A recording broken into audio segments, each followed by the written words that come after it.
अस्सलाम वालेकुम दोस्तों, आज के इस वीडियो में बहुत ही इम्पोर्टेंट खबर है उन सभी के लिए जो भी कुवैत से अभी छुट्टी जाना चाहता है, चाहे कुवैत से हो या फिर गल्फ का किसी भी कंट्री से हो।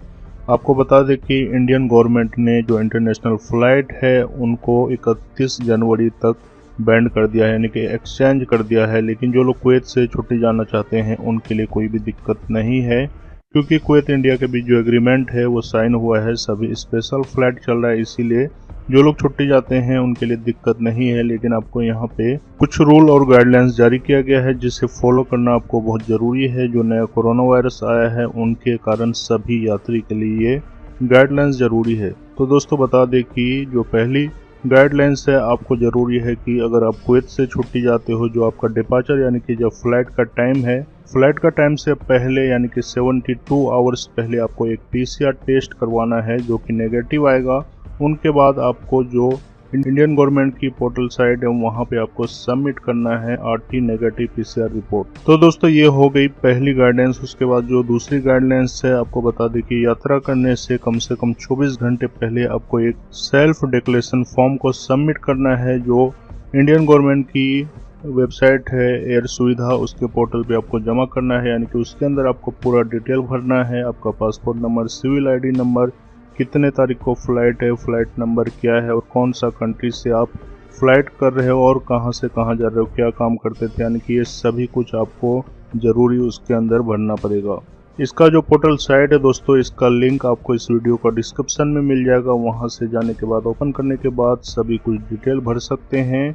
और दूसरा रास्ता ये भी है कि अगर आप कहीं से यानी कि इंडियन ट्रेवल से कुवैत के अंदर कहीं पर भी टिकट लेते हैं तो उनके द्वारा भी भरा जा सकता है, वो भी आपको भर के देगा। उसके बाद जो तीसरा गाइडलाइंस है, आपको बता दें कि अगर आप दिल्ली एयरपोर्ट पे या फिर बेंगलोर या फिर मुंबई किसी भी एयरपोर्ट पे उतरते हो तो वहां उतरने के बाद आपका एक PCR टेस्ट होगा जो कि 500 तक होगा। उसके बाद उसके अंदर अगर आपका नेगेटिव आता है तो कोई भी प्रॉब्लम नहीं है। अगर उसके अंदर कोई भी लक्षण यानी कि पॉजिटिव आता है तो फिर आपको क्वारंटाइन के लिए रहना पड़ेगा और साथ ही में ट्रीटमेंट जो भी होगा वो करवाना पड़ेगा। तो दोस्तों ये बहुत ही इंपॉर्टेंट गाइडलाइंस है उन सभी के लिए जो लोग अभी कुवैत से, सऊदी से, UAE से, कहीं से भी इंडिया के लिए ट्रेवल करना चाहता है। कुवैत से अगली अपडेट दोस्तों बता दें कि कुवैत के अंदर 3 महीने के लिए aqama को एक्सचेंज कर दिया गया है। दोस्तों aqama रिन्यूअल करने का कुवैत मिनिस्ट्री का कुछ कारण है, जैसे कि बताया गया है। ये मसला काफ़ी दिनों से चल रहा है क्योंकि ये मिनिस्ट्री का प्रॉब्लम है जो कि अभी तक इसका कोई भी सोल्यूशन नहीं निकाल पाया है। इसीलिए ये ऑटोमेटिक 1 महीने से लेकर के 3 महीने तक का aqama रिन्यूअल कर दिया है। लेकिन एक बात यहाँ पे ध्यान रखने वाली है कि जो भी प्रवासी है वो लोग छुट्टी ना जाएं। अगर छुट्टी जाते हैं तो आप रिटर्न कुवैत नहीं आ सकते जब तक कि यहाँ पे नॉर्मली तरीके से जो यानी कि 60 प्लस एज वाले हैं उनका नॉर्मली तरीके से aqama रिन्यूअल का सिस्टम चालू नहीं हो जाता।